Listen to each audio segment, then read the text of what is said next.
এই ভিডিওতে আপনাদের সাথে আলোচনা করছি আমি ডাট কনস্ট্যান্ট নিয়ে। পূর্ববর্তী ভিডিওতে আপনাদের সাথে আলোচনা করেছিলাম ইউনারি অপারেটর নিয়ে। আপনারা যদি ভিডিওটি না দেখে থাকেন তাহলে আমার ডেসক্রিপশন বক্সে ফলো করুন, আমি আপনাদেরকে ভিডিও লিংক দিয়ে দিব, আপনারা সেখান থেকে ভিডিওটি দেখে নেবেন। এবং আমি এই ডাট প্রোগ্রামিং এর ফুল প্লেলিস্টও সেখানে দিয়ে দিব, আপনারা ফুল প্লেলিস্ট দেখে ডাট প্র্যাকটিস করতে থাকুন।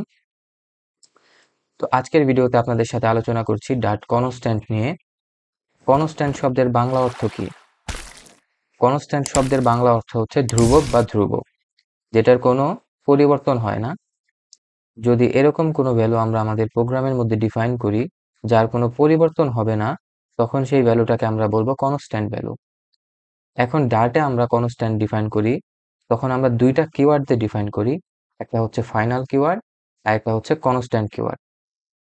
তো বিষয়টা ঠিক এরকম, ধরেন আমি এখন একটা ভ্যারিয়েবল ডিক্লেয়ার করতেছি, দিস ইয়ার নামে আমি একটা ভ্যারিয়েবল ডিক্লেয়ার করলাম।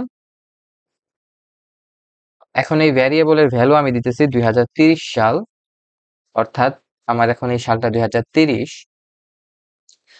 তো এই যে দিস ইয়ারের ভ্যালুটা আপনারা দেখতে পাচ্ছেন 2030, এই ভ্যালুটা কিরকম ভ্যালু? এই ভ্যালুটা একটি পরিবর্তনশীল ভ্যালু, আমরা এটাকে চাইলেই পরিবর্তন করতে পারবো।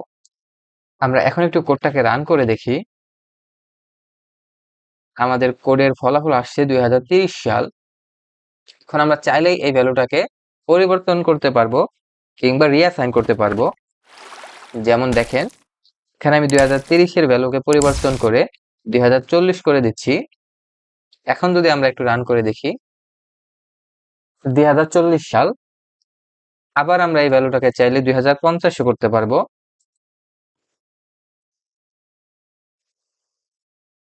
2050 করে দিলাম, রান দেই, দেখুন 2050।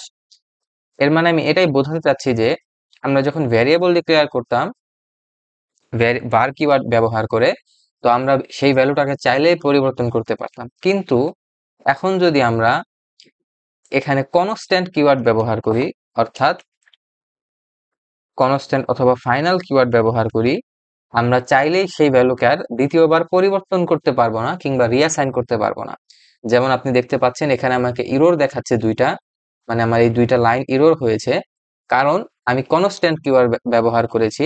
এর মানে প্রোগ্রামের ভিতরে আমরা যে কোনো কাজে বা যে কোনো অ্যাপ্লিকেশন যখন আমরা তৈরি করব, আমাদের এরকম লাগতেই পারে যে একটা ভ্যালুকে আমরা শুধুমাত্র একবারই ব্যবহার করব ইন্টার দ্য প্রোগ্রাম, এটাকে আর কেউ পরিবর্তন করতে পারবে না। এই ক্ষেত্রে আমরা কনস্ট্যান্ট কিওয়ার্ড অথবা ফাইনাল কিওয়ার্ড ব্যবহার করব। এখন যদি আমরা কোডটাকে একটু রান করে দেখি তাহলে কি হয়, আমাদের কোডের মধ্যে ডেফিনেটলি ইরর আসবে। তো আমরা যদি এই দুইটা লাইন রিমুভ করে দেই, তারপরে কোডটাকে রান দেই, তাহলে আমরা দেখতে পারবো আমাদের কোড সাকসেসফুলি রান হবে। আপনারা দেখতে পাচ্ছেন সাকসেসফুলি রান হয়ে গেছে।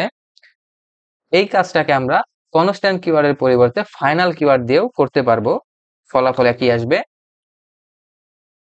রান করে দেখি, দেখতে পাচ্ছেন ফলাফল সেম। এর মানে আশা করি তারা কনস্ট্যান্ট এবং ফাইনাল কিওয়ার্ডের ব্যবহার বুঝতে পেরেছেন।